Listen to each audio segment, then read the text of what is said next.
Abra sua Bíblia então em Efésios capítulo 4. Nós vamos ler o texto novamente. Efésios capítulo 4. Acompanhe a leitura comigo, depois nós vamos orar e ingressar nesse texto maravilhoso. Efésios 4, versículo 1 começa dizendo assim: Rogo-vos, pois, eu, o prisioneiro no Senhor, que andeis de modo digno da vocação a que fostes chamado, com toda a humildade e mansidão, com longanimidade, suportando-vos uns aos outros em amor, esforçando-vos diligentemente por preservar a unidade do Espírito no vínculo da paz. Há somente um corpo e um Espírito, como também fostes chamados numa só esperança da vossa vocação. Há um só Senhor, uma só fé, um só batismo, um só Deus e Pai de todos, o qual é sobre todos, age por meio de todos e está em todos.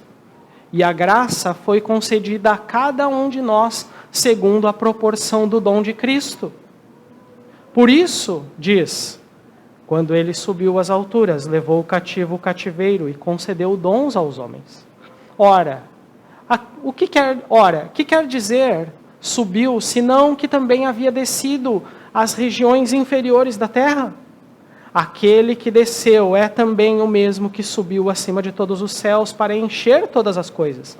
E ele mesmo concedeu uns para apóstolos, outros para profetas, outros para evangelistas e outros para pastores e mestres, com vistas ao aperfeiçoamento dos santos, para o desempenho do seu serviço, para a edificação do corpo de Cristo, até que todos cheguemos à unidade da fé e do pleno conhecimento do Filho de Deus, à perfeita varonilidade, à medida da estatura de Cristo, para que não mais sejamos como meninos agitados de um lado para o outro e levados ao redor por todo o vento de doutrina, pela artimanha dos homens, pela astúcia com que induzem ao erro. Mas, seguindo a verdade em amor, cresçamos em tudo naquele que é a cabeça, Cristo, de quem todo o corpo, bem ajustado e consolidado pelo auxílio de toda junta, segundo a justa cooperação de cada parte, efetua o seu próprio aumento para a edificação de si mesmo em amor. Até aqui a palavra do Senhor. Oremos juntos e pedimos a direção de Deus nesse culto. Obrigado, Senhor, porque essa é a Tua palavra. E essa palavra ela nos ensina muito sobre igreja, sobre o que nós somos e qual é a nossa identidade. Oramos que o Senhor nos abençoe nessa manhã, abra as nossas mentes e o nosso entendimento para compreender o quão agradável é a Tua palavra. Nessa manhã, abençoa-nos como Igreja Batista Esperança. Queremos ouvir a Tua voz, Senhor, em nome de Jesus. Amém. Vivendo a vida da igreja, esse é o título da mensagem de hoje. Efésios 4 descreve com muita clareza a nossa identidade como igreja. Não somente a nossa identidade como Igreja Batista Esperança, mas também a nossa identidade como Igreja de Jesus Cristo. Como eu falei na semana passada, uma das perguntas mais difíceis de se responder em uma entrevista de emprego é: quem é você? E se eu perguntasse nessa manhã para você, quem é você? Talvez alguns de vocês me responderiam apontando para as profissões de vocês. Eu sou um advogado, ou eu sou um fisioterapeuta. Outros apontariam para os cargos que vocês ocupam. Alguns de vocês diriam: eu sou um servidor público, um técnico, um analista judiciário. Outros ainda responderiam dizendo que eu sou o filho do fulano de tal. Ou apontariam ainda para a sua filiação, a sua paternidade. Eu sou o pai do cicrano. Né? Mas e se a pergunta fosse diferente nessa manhã? Se a pergunta fosse: quem é você à luz da palavra de Deus? Quem é você em termos de igreja de Jesus Cristo? Qual seria a sua resposta? Qual seria a sua resposta identitária, que diz respeito a quem você é, a sua identidade? E é interessante porque, ao olharmos para a nossa sociedade, identidade é uma das maiores crises que nós estamos vivendo na atualidade. A humanidade tem buscado a sua identidade em algo interno a ela. Por exemplo, as pessoas, elas dizem que elas são o que elas experimentam. Viagens, bem-estar, por exemplo. Outras pessoas, elas estão em crise porque elas se sentem presas em um corpo que elas julgam que não é o seu hoje. Né? As pessoas estão em crise porque elas buscam resposta para a sua identidade, para quem elas são, em algo interno. Nos nossos sentimentos, nosso bem-estar, em como você se sente bem ou não, com determinada experiência ou situação. Só que percebam que esses sentimentos internos, eles são muito subjetivos. Não tem nada de concreto nisso.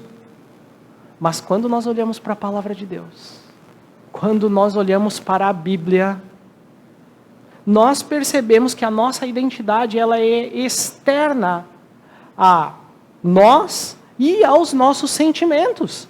Independe do que nós sentimos. Nós vemos na Bíblia que a nossa identidade não é baseada em nós ou nas nossas experiências, mas no que Cristo fez por nós. O que Cristo fez por nós é a base para a minha e a sua identidade. Quando nós fazemos a pergunta, quem eu sou? Necessariamente, ela tem que estar ligada a uma outra pergunta, que é o que Cristo fez por mim. E Efésios 4 começa a responder quem eles, os efésios, são em Cristo Jesus. Mas agora deixe-me fazer uma pergunta para você, meu irmão, dessa igreja aqui. Quem é você em Cristo Jesus? Quem é você em termos de igreja de Jesus Cristo? Você é alguém útil ou inútil para o serviço cristão? Você é um servo ou você gosta de ser servido? Qual é o propósito de servir a igreja ou uns aos outros? Qual é o seu grau de comprometimento com o Evangelho de Jesus? Efésios capítulo 4 nos dá grande parte das respostas para essas perguntas que eu acabei de fazer para vocês. Olhem em versículo 1, o que ele diz. Versículo 1, ele começa dizendo o seguinte: rogo-vos, pois, eu, o prisioneiro no Senhor, que andeis de modo digno da vocação que fostes chamados. Rogo-vos, pois. Paulo começa esse capítulo dessa forma. Outras versões da Bíblia iniciam com portanto. Por isso, rogo-lhes que. E essas conjunções, elas são conjunções de ligação. Lá vem eu de novo com o português, né? Mas é verdade. Elas são conjunções de ligação. E elas nos mostram algo muito interessante. E algo muito importante também. elas nos mostram que na prática tudo, absolutamente tudo aqui em Efésios está interligado. Na prática, a coisa funciona mais ou menos assim. Ó. Olhem para a sua Bíblia aí, e você vai perceber que existe um número 4, bem grande, aí na sua Bíblia. Acharam? Né? Esse número 4 tem um capítulo que vem antes dele, que é o capítulo 3. Não me batam, tá, gente? O capítulo 3, ele veio depois do capítulo 2, isso mesmo. E antes do 2 veio o 1. Guarda o seu tomate aí, gente. Né? A gente vai chegar em algum lugar. Né? Isso significa o quê? Significa que o apóstolo Paulo estava ligando tudo que veio antes desse capítulo 4 com essa conjunção. Pois. Ele está ligando o capítulo 1, 2 e 3 a esse capítulo 4 aqui. Né? Paulo, ele está dizendo que tudo está interligado. Então Paulo, ele continua o versículo 4 e ele diz assim, agora na NVI, olhem só. Como prisioneiros no Senhor, rogo-lhes que vivam de maneira digna da vocação que vocês receberam. Nós somos exortados nesse capítulo 4 a viver de modo digno, de maneira digna da vocação que nós recebemos. Mas o que nós recebemos? Logo no início do capítulo 1, Paulo, ele escreve alguma coisa muito importante. Ele fala que o Deus Trino, Deus Pai, Filho e Espírito, ele nos chamou e ele nos abençoou com toda sorte de bênçãos nas regiões celestiais, com bênçãos espirituais. E aí o apóstolo Paulo, ele faz uma breve pausa ali no meio e ele faz uma oração pelos Efésios. Efésios capítulo 1, versículo 15 e 17, diz bem assim. Acompanhe a leitura comigo. Por essa razão, desde que ouvi falar da fé que vocês têm no Senhor Jesus e do amor que demonstram para com todos os santos, não deixo de dar graças por vocês, mencionando-os em minhas orações. Peço que o Deus de nosso Senhor Jesus Cristo, o glorioso Pai, lhes dê espírito de sabedoria e de revelação no pleno conhecimento dele. O apóstolo Paulo ora para que os efésios conheçam mais de Jesus, mais de Cristo Jesus, que eles aprendam mais de Jesus. E todo cristão deve aprender mais de Cristo Jesus, deve aprender mais de quem Jesus é, conhecer todas as bênçãos que estão disponíveis para ele. Tudo aquilo que foi conquistado por Jesus na cruz do Calvário. Nós somos chamados a conhecer todas essas coisas. E então vem o capítulo 2. E no capítulo 2, Paulo diz que nós temos uma vida nova em Cristo. Uma nova humanidade. Ele diz que nós estávamos antes mortos em nossos delitos e pecados, sendo nós salvos, então, pela graça, no capítulo 2, e isso não vem de nós, é um dom de Deus. Cristo nos deu vida, e essa nova vida que Ele nos deu, nos coloca em um outro lugar, na igreja. E então vem o capítulo 3. E o capítulo 3, Paulo fala do amor dele pelos gentios, e então ele se coloca novamente de joelho ali no meio do capítulo, e antes, na primeira oração que Paulo fez, ele orou para que a igreja conhecesse o amor de Deus. Agora nessa segunda oração ele ora para que a igreja experimente o amor de Cristo. Então nós precisamos conhecer e experimentar o amor de Cristo. Porque conhecendo e experimentando o amor de Cristo, nós sabemos de onde vem o nosso amor por Deus e uns pelos outros, né? Nós amamos por quê? Porque Ele nos amou primeiro, já dizia o apóstolo João. Então, antes mesmo de entrarmos nesse capítulo 4 de Efésios, nós já vemos o apóstolo Paulo fazendo duas orações que são muito importantes para a igreja de Éfeso. Primeiro, Paulo orou para que a igreja conhecesse o amor de Deus. Depois ele orou para que a igreja experimentasse o amor de Cristo. E Paulo estava fazendo aqui uma série de declarações sobre quem nós somos em Cristo Jesus. Como Ele nos salvou, como Ele nos resgatou e onde é que Ele nos colocou. E agora o apóstolo Paulo, ele inicia então o capítulo 4 nos mostrando uma série de declarações imperativas sobre como é que nós agimos baseado em quem nós somos. Por isso ele começa, rogo-vos, pois. Né? Agora, mas por que isso tudo é importante? É importante, meus irmãos, porque se Paulo tivesse focado somente nos imperativos, você tem que fazer isso. Faça desse jeito. Não pode fazer isso. Não pode fazer aquilo. Não, faça desse jeito, não faça daquele. Se Paulo estivesse focado somente nisso, nós cairíamos em uma vida de legalismo. Nós seríamos como os fariseus. Cairíamos em uma religiosidade morta. Por outro lado, também, se apenas falássemos do que Cristo fez, e não falássemos das implicações que há em seguir Jesus, nós estaríamos, ou nos tornaríamos, apenas cristãos virtuais.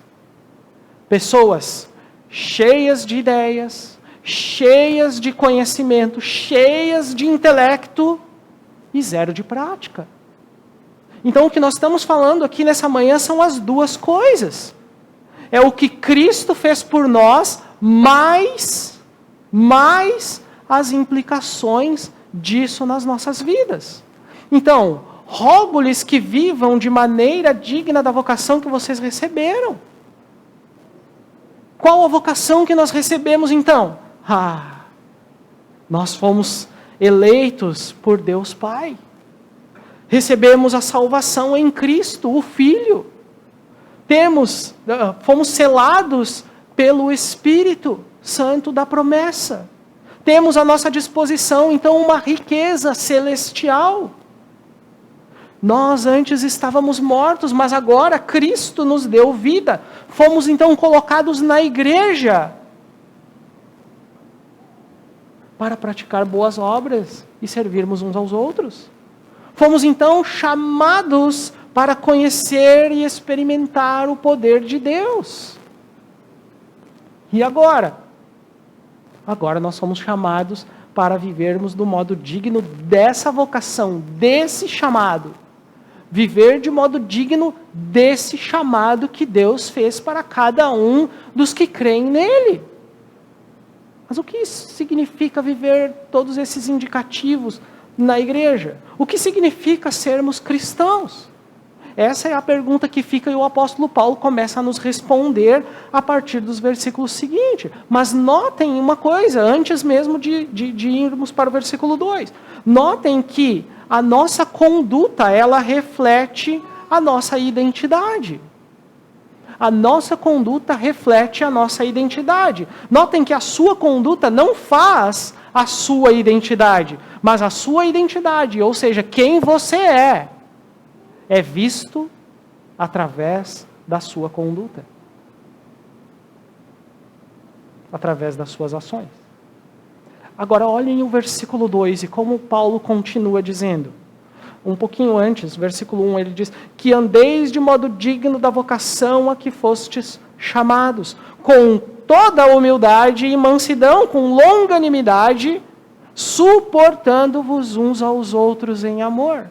O apóstolo Paulo, ele já mostra aqui de cara quais são as virtudes cristãs nesse versículo. Paulo diz que nós andamos de modo digno do nosso chamado, quando nós exercitamos o caráter de Cristo. Nós somos chamados de cristãos por uma razão bem específica. E quando nós olhamos para a história da igreja, percebemos que esse chamado, ele iniciou de uma forma pejorativa. Era como se você estivesse ofendendo alguém. Cristão. Por quê? As pessoas seguiam a Cristo, elas agiam como Cristo, eles eram pequenos cristos. Cristão. E esses irmãos entenderam exatamente do que se tratava o Evangelho. Porque na mente deles, se Cristo morreu por eles, o que eu devo fazer então? Se Cristo morreu por mim, o que eu devo fazer? Eu devo viver para Jesus, viver para Cristo. Cristo morreu por mim. E o que eu faço? Vivo para Ele, então. Agora é interessante ver essas virtudes aqui que Paulo aponta sendo mencionadas por Paulo. É interessante olhar essas virtudes, porque imaginem o impacto dessas atitudes dentro da igreja. Humildade. A grande maioria dos relacionamentos quebrados dentro da igreja é por falta de humildade. Você acha que nós teríamos problemas se colocássemos os outros antes de nós mesmos? Mansidão ou dócil. Teríamos problemas de relacionamento se fôssemos mansos, dóceis? Se fôssemos assim, nós teríamos. Pacientes. Alguém mais além de mim precisa de paciência?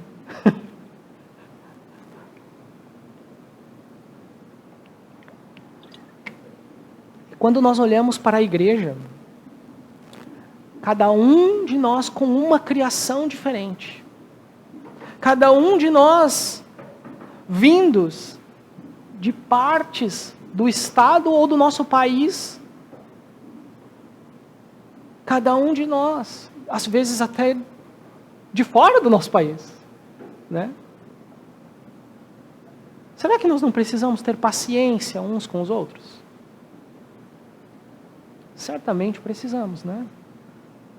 Olha em versículo 3. Ele diz assim: esforçando-vos diligentemente por preservar a unidade do Espírito no vínculo da paz. Há uma ordem aqui que Paulo está expressando. Existe uma ordem aqui, e a ordem é preservar a unidade. Preservar a unidade. Nós não somos chamados para criar unidade. Nós somos chamados para preservar aquilo que já foi criado. A unidade. Preservar a unidade. Nós não temos poder para criar unidade, a unidade da igreja. Mas nós somos chamados por Deus para preservar, para manter a unidade da igreja. Não importa se você é gremista ou se você é colorado. Não importa se você é coxinha ou se você é petralha. Não importa se você é da direita ou da esquerda. Não importa se você é do norte ou do sul. Independe da sua formação. Independe do seu status social. O Evangelho, ele veio e nos fez um. Em Cristo. E como é que ele fez isso? Efésios capítulo 2, versículos 14 até o 18, diz bem assim: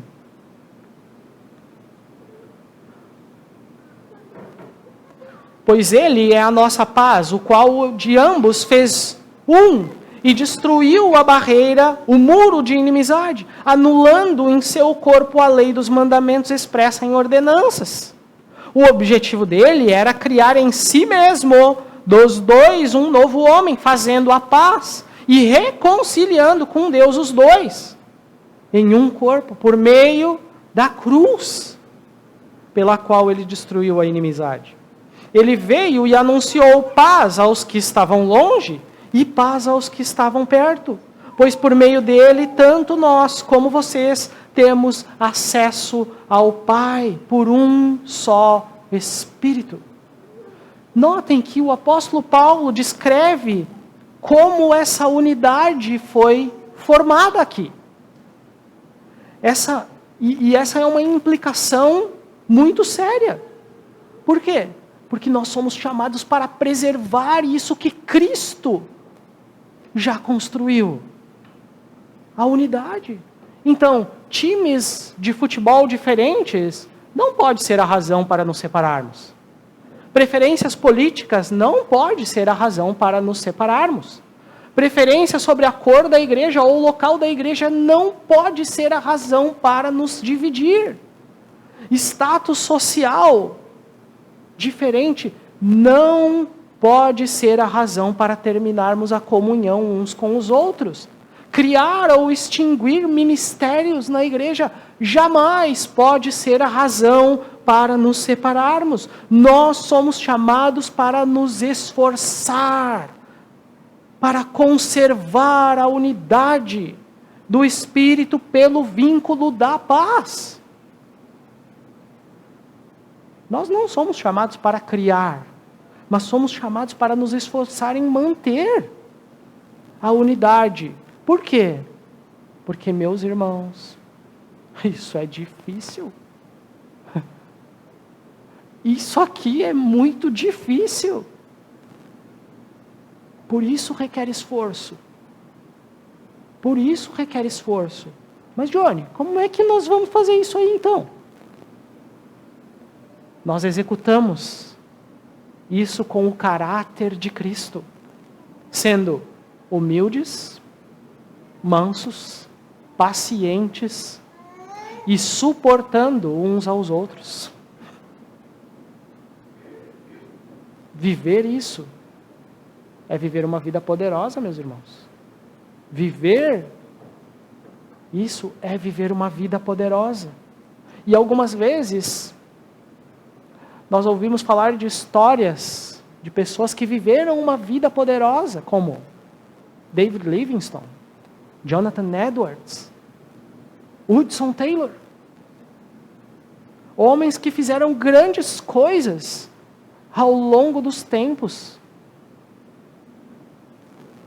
Mas existe um poder tão superior, tão sublime, quando a igreja cresce em humildade, mansidão, paciência e suporte uns aos outros. Qual foi a oração que o apóstolo Paulo fez pelos Efésios mesmo? Por acaso foi para que eles conhecessem o poder de Deus? Foi, né? Uma manifestação clara do poder de Deus é quando a igreja cresce em humildade, mansidão, paciência e suporte uns aos outros em amor. Nós precisamos viver o poder de Deus nas nossas vidas. Por quê? Porque a humildade, a mansidão, a paciência e o suporte uns aos outros em amor são marcas de uma vida poderosa em Deus. São marcas de uma vida poderosa em Deus. Olhem versículos de 4 a 6, leiam comigo. Acompanhe a leitura. Há um só corpo e um só Espírito, como também fostes chamados numa só esperança da vossa vocação. Há um só Senhor, uma só fé, um só batismo, um só Deus e Pai de todos, o qual é sobre todos, age por meio de todos e está em todos. Notem que essa unidade não é uma uniformidade. Não é uma uniformidade, não é todo mundo uniforme, não é uma padronização.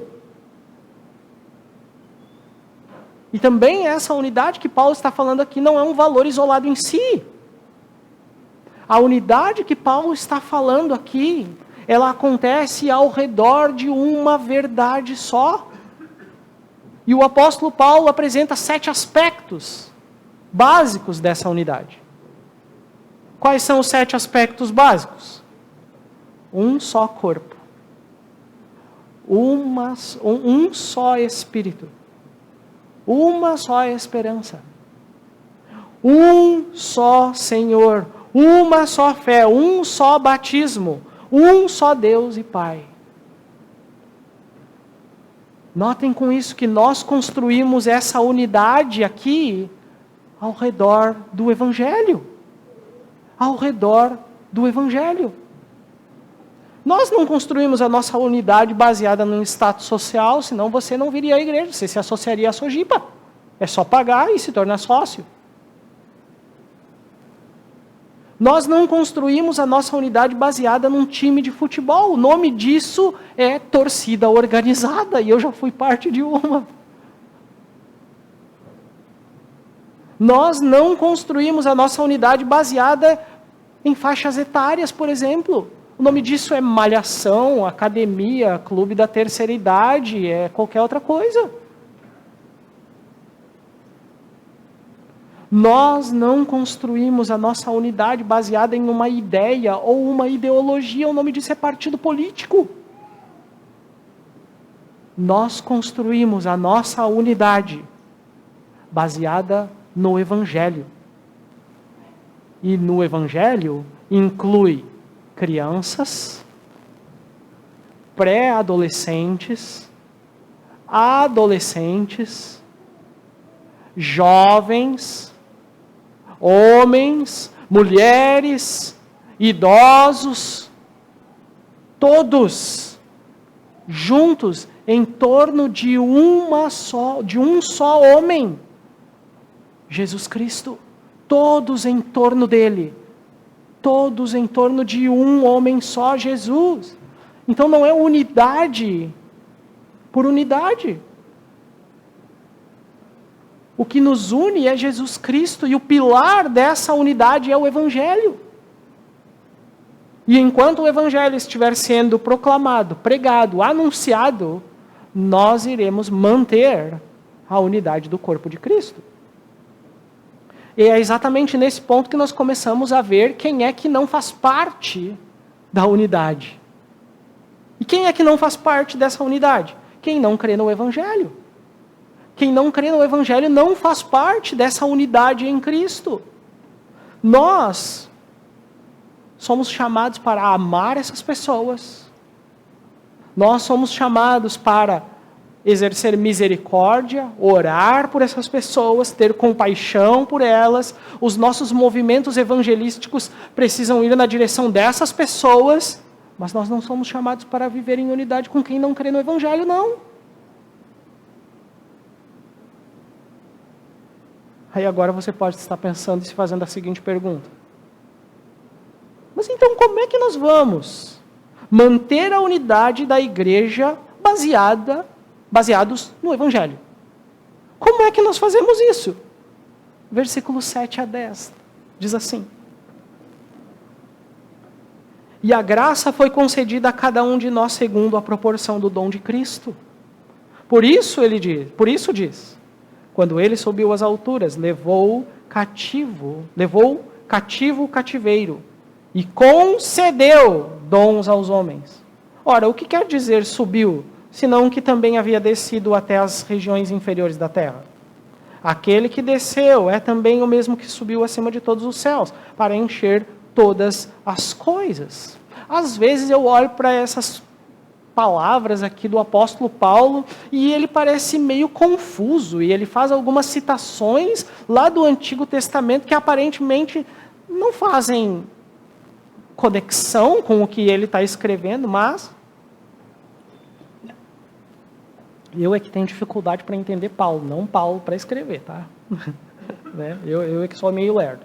Mas, olha só, o apóstolo Paulo aqui diz que cada um de nós recebeu um dom dado por Deus para servir um ao outro, para servir os outros. E aí logo depois, no versículo 8, ele faz uma citação de um salmo, o Salmo 68, o versículo 18. E o Salmo 68, versículo 18, diz o seguinte, diz, quando subiste em triunfo às alturas, levaste cativo muitos prisioneiros e recebeste homens como dádiva. Mas Paulo falou que Deus concedeu dons. Para aí. Fazendo um paralelo desse salmo com o que Paulo falou, nós temos um aparente problema aqui, né? Porque o salmo diz que Deus recebeu homens. Mas Paulo está escrevendo que Deus concedeu dons aos homens. Como é que isso fica? A Bíblia está se contradizendo? Né? Aí um dia você está lá na sua casa de bobeira, assistindo TV enquanto espera o Grenal, e aí você muda de canal e para no History Channel. E daí lá no History Channel tem um cara que ele diz assim, a Bíblia é cheia de erros, ela é cheia de contradições, não dá para confiar naqueles escritos, eles passaram de mão em mão e eles foram sendo adulterados, acrescentados e tal, né? Só que o cara do History Channel, ele está olhando para a Bíblia à luz da ABNT. E à luz da ABNT, nós realmente temos um problema aqui. À luz das normas técnicas, nós temos um problema aqui.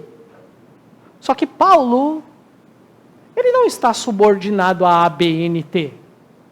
Ele está subordinado ao ES, o Espírito Santo. E quando Paulo fala que Deus deu homens, o apóstolo está fazendo uma citação interpretativa do Salmo 68. Mas aqui a gente está sendo até meio bonzinho com o apóstolo Paulo aqui, né? Por quê? Porque nós continuamos tendo um problema. Paulo está dizendo que Deus concedeu, e o Salmo está dizendo que Deus recebeu.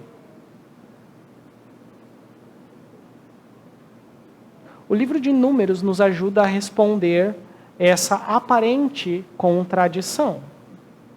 Mas é importante observarmos que sempre que Deus ele está regulamentando a presença dele no meio do seu povo, Deus está recebendo homens.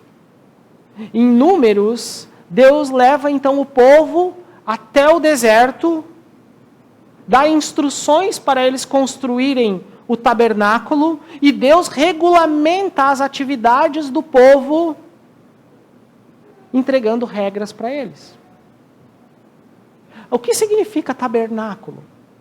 Tabernáculo significa que Deus estava presente no meio do seu povo. Deus habitava no meio do seu povo. Que Deus estava presente com eles no meio do deserto.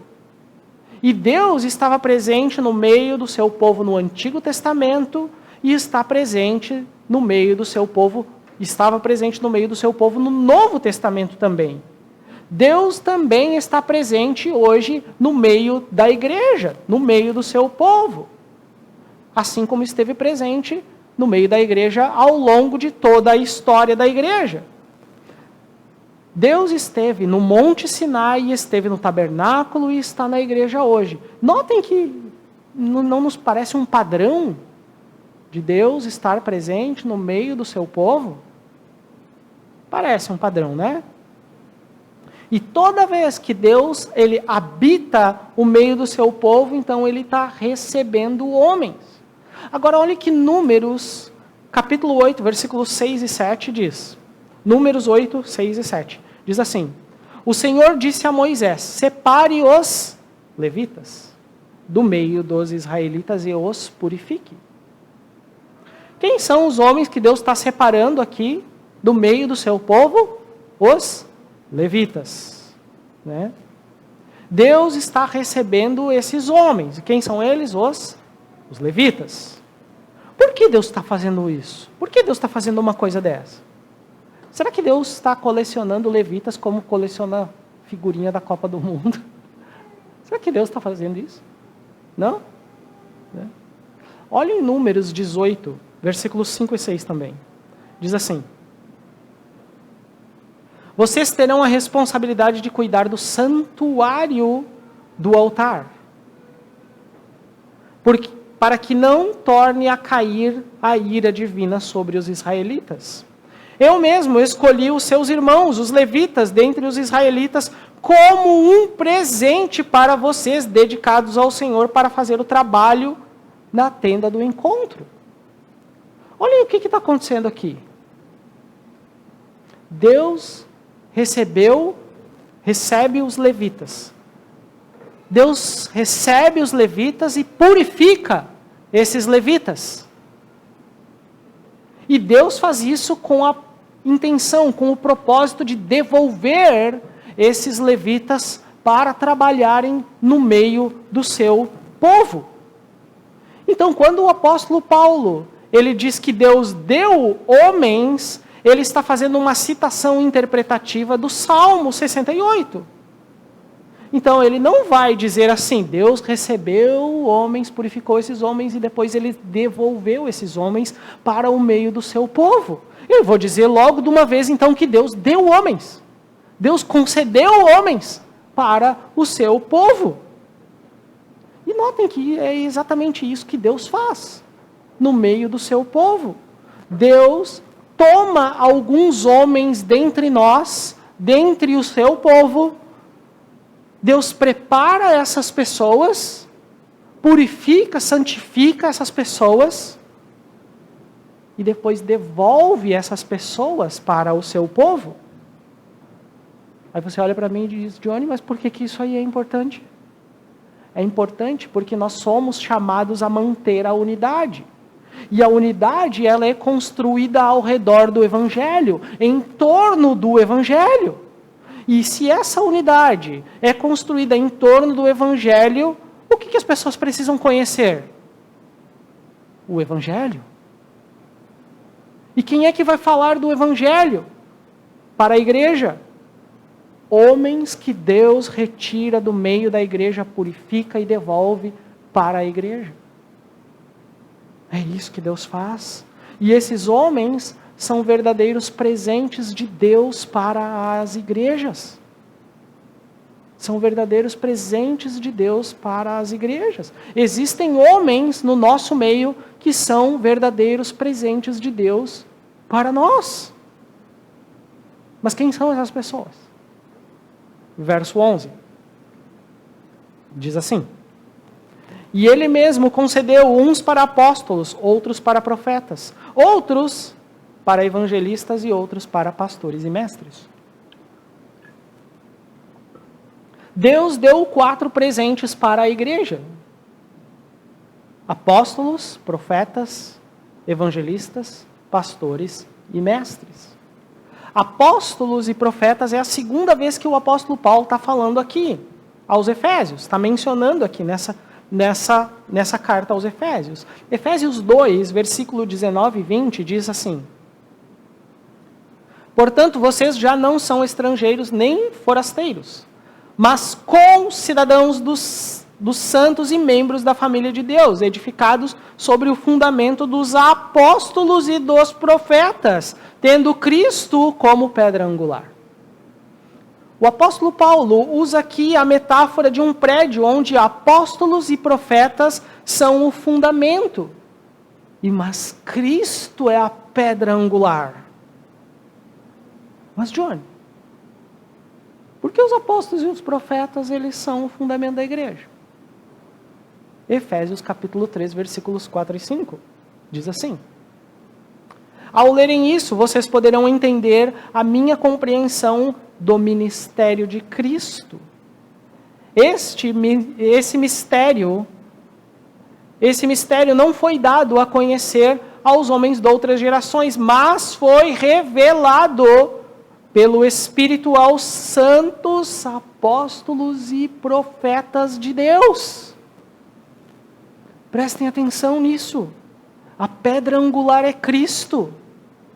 Mas a saber, a revelação disso, o anúncio, coube aos apóstolos e os profetas. E isso não acontece mais. Isso não acontece mais porque Cristo já foi revelado. Já foi até escrito sobre ele. Onde? Na Bíblia. Na Bíblia, na palavra de Deus. E nós podemos acessar essa revelação a hora que nós bem entendermos. Através da palavra de Deus. Então, apóstolos e profetas escreveram aquilo que se tornou o fundamento da igreja. A palavra de Deus. Então, desse grupo de 4 presentes que Deus deu à igreja, os apóstolos e os profetas, eles revelaram Cristo Jesus. Sobram 2. Evangelistas, pastores e mestres. E o que esses caras fazem? Evangelistas, pastores e mestres. Eles falam, eles trovam, são os baita trovadores que só eles. Eles anunciam, eles falam do Evangelho. Pastores e evangelistas, eles não criam, não inventam. Eles falam exatamente daquilo tudo que foi revelado. Só daquilo que foi revelado. E qual é o objetivo deles? Verso 12. Com vista ao aperfeiçoamento dos santos para o desempenho do seu serviço, para a edificação do corpo de Cristo. Algumas vezes nós confundimos as funções. Algumas vezes nós confundimos as funções na igreja, as funções dos pastores principalmente, o chamado deles.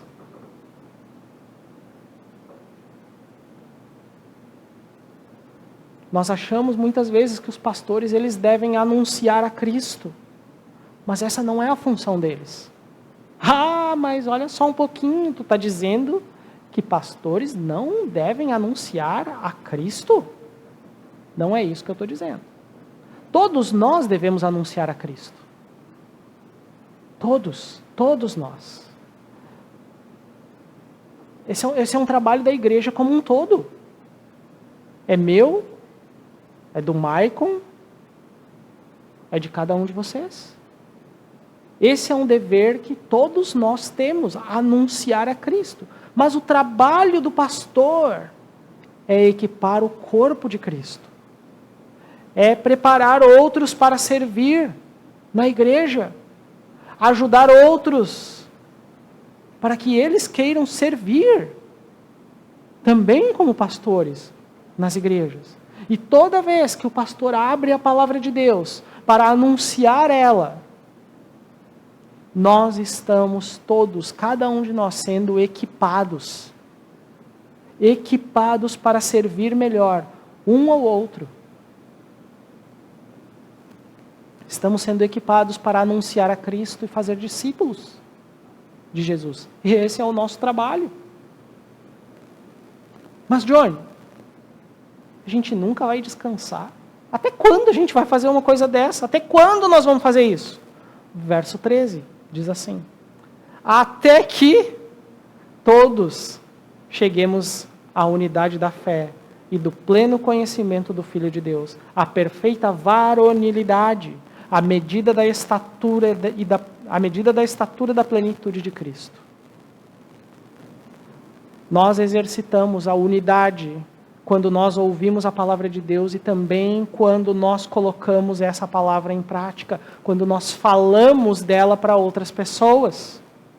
E ainda, quando nós crescemos uns com os outros, suportando uns aos outros em amor. Dessa forma, nós vamos amadurecendo na fé e crescendo em Cristo. Mas por que nós precisamos crescer em Deus? Qual é o propósito disso? Verso 14. O propósito é que não sejamos mais como meninos, agitados de um lado para o outro e levados ao redor por todo o vento de doutrina e pela artimanha dos homens, pela astúcia com que conduzem ao erro. Me deixa dar um exemplo para vocês. Você se cansou do History Channel e decidiu mudar de canal. E aí você mudou de canal, e aí você está lá, enquanto não começa o Grenal, né? Você está lá, mudou de canal e você parou no cara falando sobre Deus e é o pastor do chapelão, né? O pastor cowboy. Daí você parou no pastor cowboy e o pastor cowboy começa a falar um monte de coisa e aí, dentre as coisas que ele fala, ele diz assim: você aí que está em casa, que tem um caroço no pescoço. E aí você já começa a ficar até meio assustado, né? E aí ele continua: pega a sua água e coloca perto da TV. E você olha para o lado e tem um copo, mas está cheio de Coca Zero. E aí ele continua falando: eu vou orar aqui e você vai ser abençoado aí ao tomar essa água. E aí você passa a mão sem querer no pescoço e nota que tem uma espinha.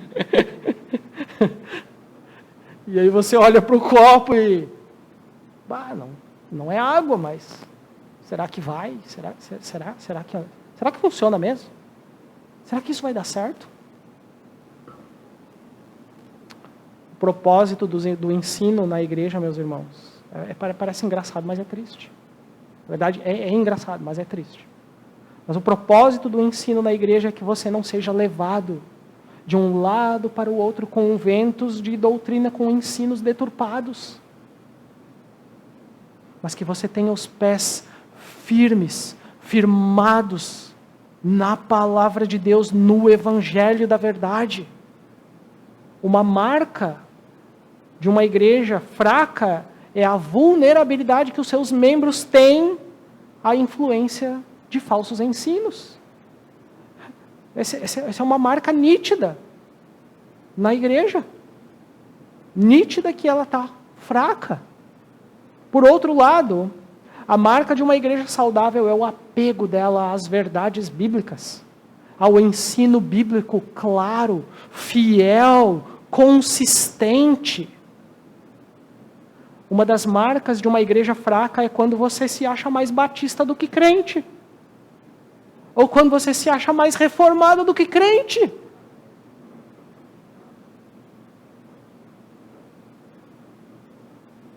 Dar mais importância para as tradições do que para a palavra de Deus é um grande problema. Por quê?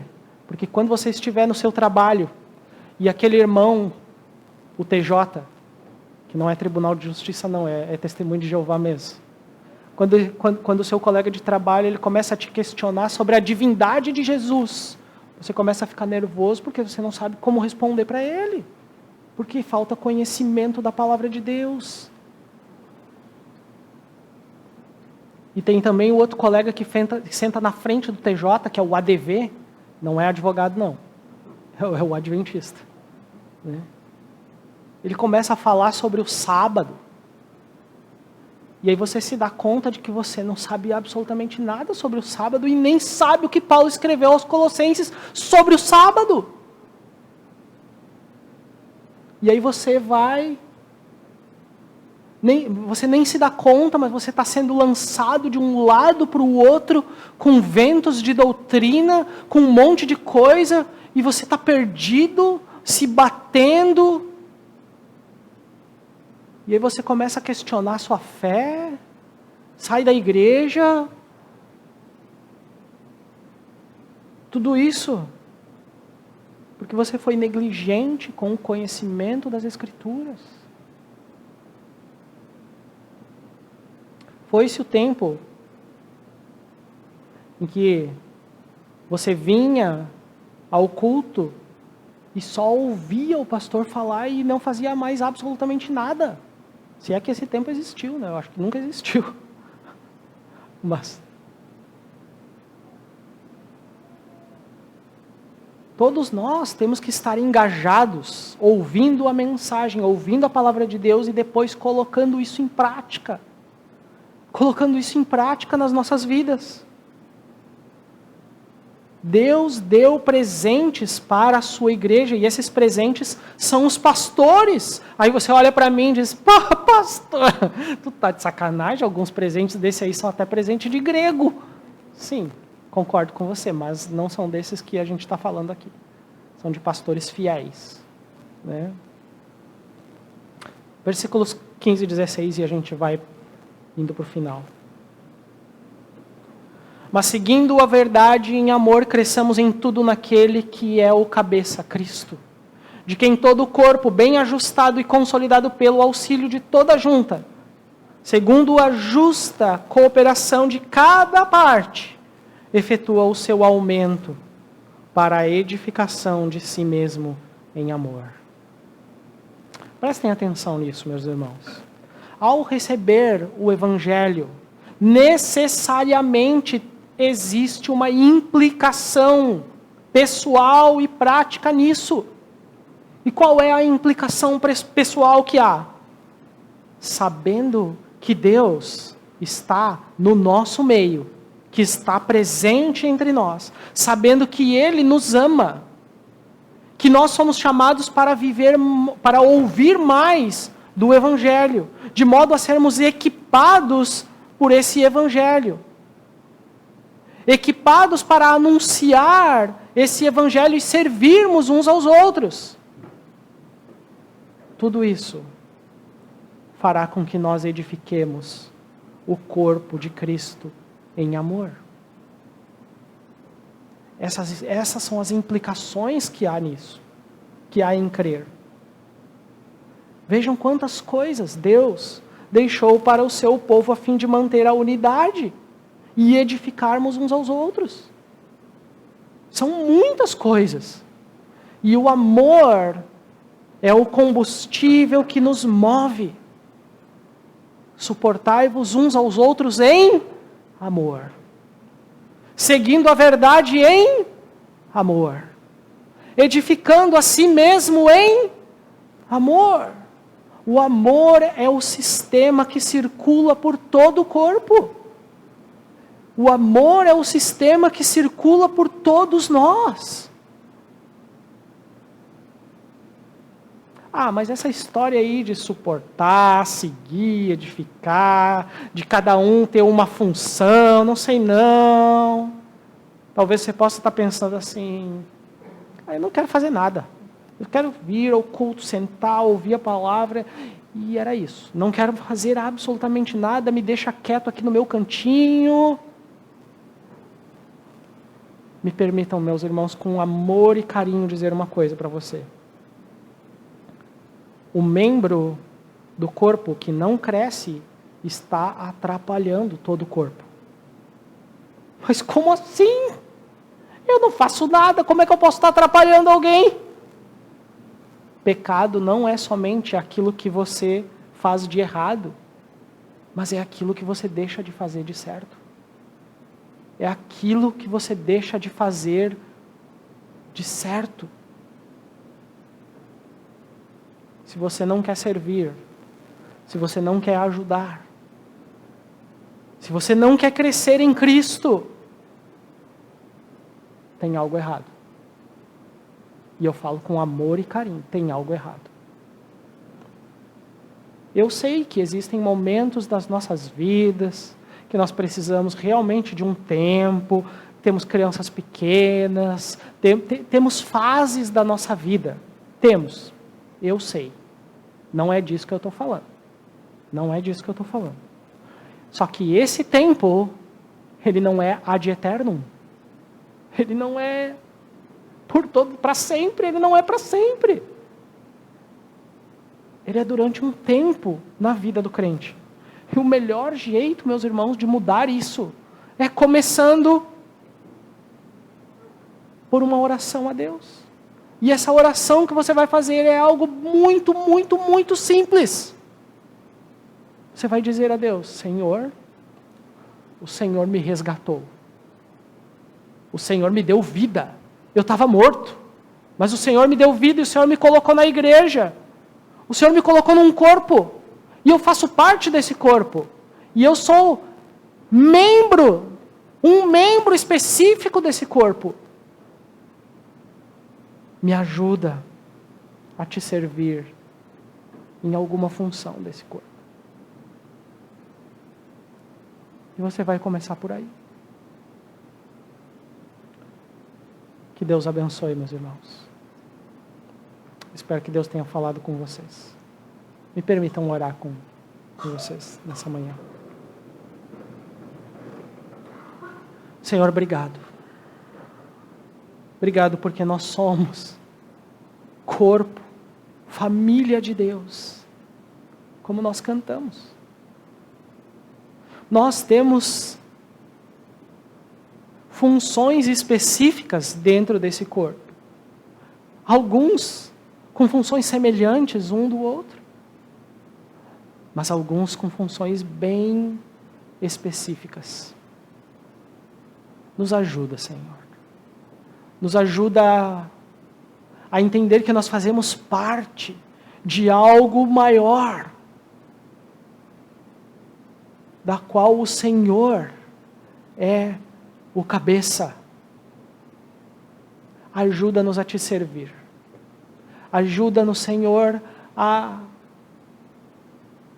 sermos uma igreja que cresce em humildade, mansidão, paciência e serviço um ao outro. Em teu nome eu oro. Amém.